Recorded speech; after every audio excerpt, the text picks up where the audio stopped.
Hey everyone, it's Aureolin. We're back to another episode of Aureolin's Heartrate Gaming. We're back to Idle Heroes with the new event, and I am coming up on, or possibly hitting it right now, my 1 year anniversary of playing this game. Woohoo! So, yay, feels like an accomplishment. So we'll go ahead and go into it. So I ended up finishing the tavern just under 2,500. This is about an average collection amount, really. If you get over 2,500, you're actually kind of lucky. So that also gives you kind of an idea about those value packs. And, you know, if you miss the 2,500 mark, then buying the like 600 extra beers, if you were going to buy them, it's that much more, you know. So just things to think about. So I'm just looking to buy either scrolls or profit orbs, and I've been kind of saving my scrolls recently. So I think this time I'm gonna go all in on the profit orbs. I'm gonna go ahead and just get profit orbs. So then that only leaves me with 66 left. So I'm gonna just get gold, because gold is always good. And you can never have too much, so we're gonna go gold. Okay, there we go. Exchange done. So the value packs for this event, you can spend $100 to get a copy of Nakia, the evil spider queen. Yeah, or you can spend $70 to get Asmodel's new Frozen Heart skin. It gives attack, crit, and crit damage. There will be no thaw because it's frozen from inside. He almost sounds like he's not sure what he's saying. It's like, from the inside, it's frozen. It's totally frozen. But anyway, so he's finally got a new skin. And then we have the Wishing Fountain event going on right now, which is a great opportunity to stock up on those profit orbs. Really good little restocking event, and we're getting a Flame Strike for it. You know, there's a few early game teams that Flame Strike has really great synergy with. Like if you're building a Cthugga team, Flame Strike can be really great for that. And I mentioned Cthugga team because in the shelter, we also see that they're giving us a shot at Bloodblade. And Bloodblade does a lot of bleed, so he also works in good synergy with Cthugga. When I was in early mid-game, I did run a Cthugga team for a while, but that was also back when Cthugga was still pretty decent. So I had Zia and Bloodblade and Cthugga, and then for a little while there at the early game, Dragon Slayer. But I mean, these are little things that you can exploit. Like if you're still early gaming, you're trying to find those 5 stars that have some synergy. Like this is what you can do. If like all you need is Cthugga, and then you know Flame Strike, all that burn and stuff turns Cthugga into a massive tank, and then with Bloodblade stacking on the bleed and stuff. I mean, there's potential here for some early build teams. And I think that's typically what the Wishing Fountain is about. They never give us super great heroes for these, but they give us heroes that are decent enough that if you're just starting out, you could really take it to your advantage and build something cool. I don't really recommend Emily. She's not really fantastic, and I mean, unless you're just after the gear, but I feel like exchanging a 5-star for it, if you don't really want it, well, on top of it, half a 5-star, because 4 stars. If you don't really need it or want it, I wouldn't get it. Bloodblade, like I said, I ran him for a long time, and honestly in Shadow, there's only a couple heroes that are actually good. That would be like Horus and Jara, and then, you know, it kind of falls off from there. So, but Bloodblade does have synergy with other heroes, so that's something to think about. Then we have Groo, who, you know, he could be really useful in a couple of different scenarios. If you're early game, he makes a fantastic tank. Or I kept my Groo for a really long time. I mean, I think it was in the last video, I finally got rid of him. And I purely kept him for clearing Seal Land levels, which I feel like he's almost essential for. And he did get me to seal level 10 along with, you know, my Valkyrie and Heart Watchers. So Groo is not a bad pickup. I don't know if I'm going to be exchanging for him personally, because I don't think I want to waste that fodder, because right now I'm just sort of in fodder mode. I need fodder. But here is an opportunity to pick up a really good hero. Skerei! Skerei is actually really, really good. Particularly in PvE, he has some stacking abilities. So if you end up, you know, long haul getting multiple Skereis, they stack. Or if you know, are still at the 5-star level and you happen to have multiples of him, it might behoove you to run 2 Skereis at 5-star before you just go ahead and 6-star him. You know, kind of put that off for a little bit. But he is a really great hero. He's a great pickup. I'm probably going to try and get him. I don't have enough of the 4-star mages at the moment, but I probably will exchange for him just to have him. Personally, I've found him to be really hard to get copies for. He was kind of like a Valentino for me, where I just never saw the copies. I think I only have one of him still, and I've been playing for a whole year. While on the other hand, I know some people who have gotten so many copies of him, they've been using him as fodder. And then our light and dark this time is Belrain and Dark Amuvor. Those are slightly better dark and light heroes, but I still wouldn't recommend trading for them, honestly. Having to sacrifice 2 dark 5-stars and 2,000 gems for a somewhat good light or dark hero, I would steer clear of those exchanges. But if you're new game and you don't have a good shadow hero yet, and you know, you're looking to aim for some rainbow aura, or maybe you're looking for some sort of other shadow oriented aura, consider Bloodblade. He can be cool early on. Groo, he makes a great tank, and I believe what does he do? He does armor reduction. Is that what it was? Yeah, he steals armor. So that's great for PvE, and he also counterattacks, and if you just need a tank early on, he's great for that. And then of course Skerei with his stacking dot and his damage. So Skerei would be the main one to aim for, I would say. And then of course we have Great Orb's Blessing going on, where this is a good place to upgrade your armor quickly if you're really early on. For me, when I was just starting out, this was basically the only way I could get 5- and 6-star gear. And of course, it is actually the only way to get the class-specific gear. So if you're to that point, here's your opportunity. I probably will be picking up something. I think one of my heroes still needs something. I'm still waiting on my monthlies to roll over. Those are, you know, supposed to be in effect. I believe Zeals did a review of the new broken spaces and everything, and I'm just waiting for mine to roll over. But okay, so let's go over to we'll see what the wishing fountain has over here. Let's do.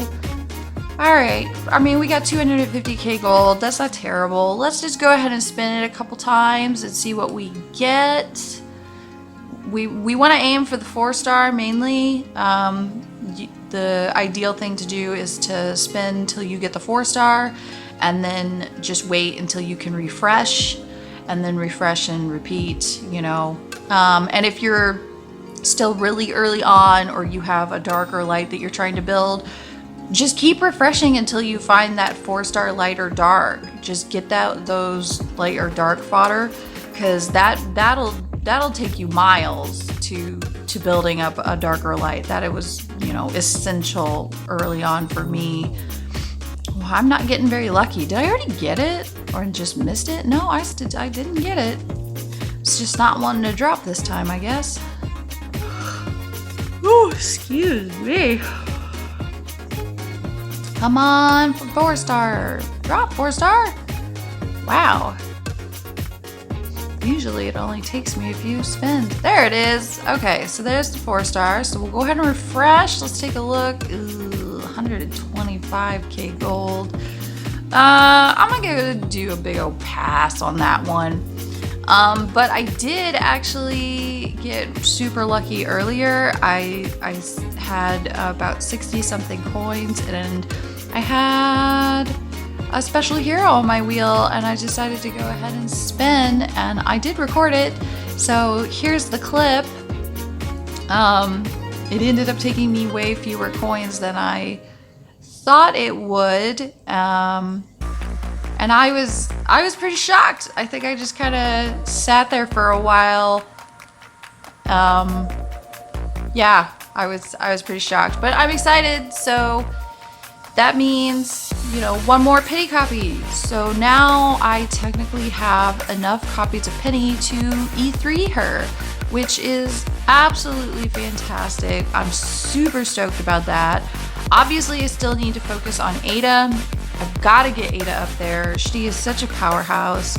But once I get Ada up to at least E3, then maybe I'll think about E3ing Penny. I mean, E5 is a really great jump. Speaking of E5, apparently they redid a little bit of Unbending Will.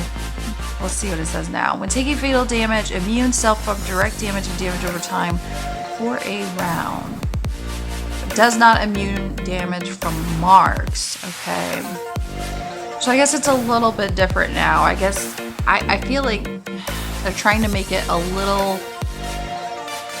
bit less, make the hero a little bit less unkillable whenever that skill triggers, because it is pretty powerful. I can't deny it, but I love it. So getting your heroes to E5 to get that skill, like almost specifically, can be a huge thing for your team. But right now I'm just sort of aiming for E3 for a couple of heroes. I think maybe if I E3 my Ada and my Penny, I could see some massive improvements. Okay, so the only other thing that I needed, oh, I got some stuff to collect because I did Fishing Pound. The only other thing that that we finally got is the new Flame Shrine. It's no longer Pray for Fire, it's Flame Shrine. Okay, so basically we get 4 battles every day, and it's based on you know, how much damage the whole guild can do, I guess. Why is there still a ranking reward though? I'm a little... Let's take a look at this really quickly. So the Flame Shrine refreshes a boss every 5 days, and the boss has 2 phases. Summon phase is the first 2 days, and then the battle phase is the last 3 days. Okay, so that was when you have to wait 2 days for it to pop up. So 2 days you just do nothing, and then the boss is there for 3 days for you to attack. And then when it's in summon phase, that's when you have to sign up. So make sure, like if you're in a guild and you're in the summon phase, make sure you hit the sign up right when you go to the shrine. At the bottom, there's a little button that says sign up. So make sure you press that, because otherwise when it gets to the battle phase, you cannot participate. So make sure you do that. And then it says leaving the guild will invalidate the sign up. If you have participated in the boss challenge before leaving, you can't obtain any reward. Okay, so be aware of that. And you can sign up for the next boss challenge in 72 hours after leaving. Players signed up have 4 challenge attempts daily. The first 2 are free, and the last 2 cost 50 gems. Ugh, of course they do. Sure, why not? So it can't be killed. That's one thing that I'm a little bit disappointed about, because my damage kind of relies on Aspen's, the health of the monster, getting low. And when I was talking to some of my guildmates, specifically Chrono, he made a really great point about why didn't they just program the boss so that its health still depletes at a regular level, but it'll never go below 1%. And it's like, yeah, because then heroes who have like decreased health bonuses would still get that. But whatever, I mean, this is how they chose to do it, I guess. So when the total damage dealt by all participated guild members reaches 10 billion, 30 billion, 60 billion, 100 billion, 150 billion, The guild coins in ranking reward will be increased by an extra 30, 70, 110, 150, and 200% respectively. So we're looking here and we've got the multiplier up, the guild total. So it looks like we're working our way to the 60 million.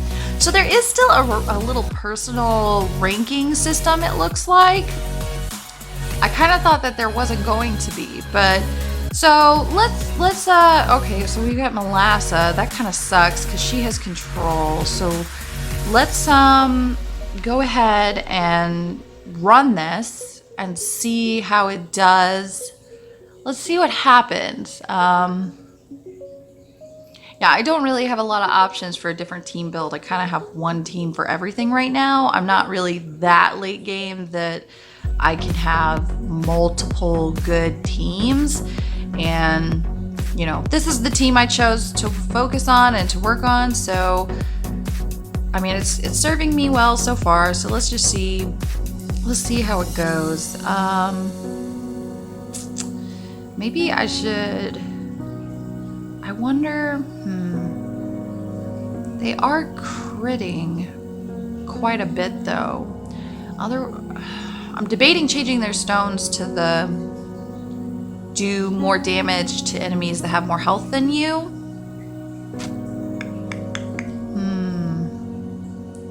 Okay, so Ada and Aspen and Valkyrie so far are staying alive for quite well, which is good because, you know, those are my major damagers. I wish Horus had stayed alive a little bit longer, but I could switch one of his stones over to health instead of attack and see if that extends his lifespan. He's kind of reliant on block, and I think with these bosses, they're kind of like never miss.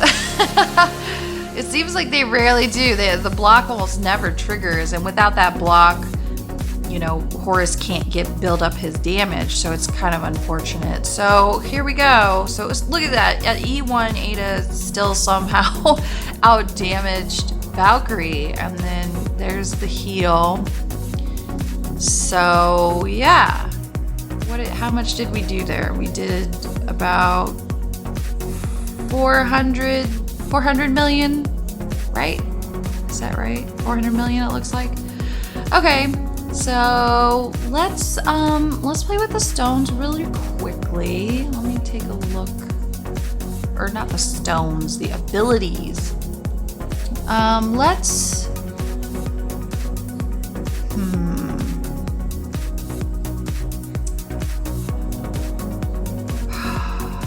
Let's go ahead and switch that one to vitality. And then it's so hard to decide. I wonder if I switch this one. Let's try that. Let's see if that makes any sort of difference.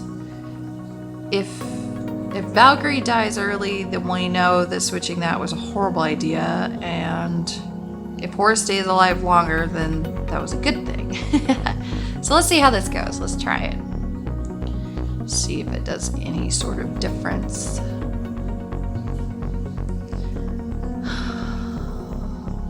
Man, they crit a lot. Like consistently crit. Come on, Horus, block it. Now Horus's block, I believe. Oh, he is blocking. He is blocking. His block is at like 110%. So he should be blocking fairly frequently. I see he's not blocking those crits, those big, see, Horus is down. So by round 6 he was down. I feel like he lived longer this time though. And so far Valkyrie is still hanging in there. Penny actually is hanging in there. Wow, Penny, I'm impressed. Keep it up. Go, Penny, go. Deal some damage. Okay. Oh, Penny down. Okay, so it looks like Valkyrie's gonna stay alive. That didn't hurt her and her sustainability. even though these things are critting so often. So that's good to know because that'll increase her damage output. And it seemed like Horus stayed alive a little bit longer. So maybe we'll run it like this. Let's see what the end damage output is. Okay, it's a little better.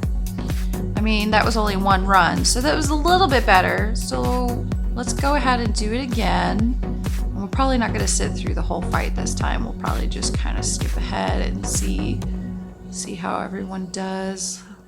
I'm kind of curious what round Horus is gonna die on. That's my main thing, is what I'm curious about.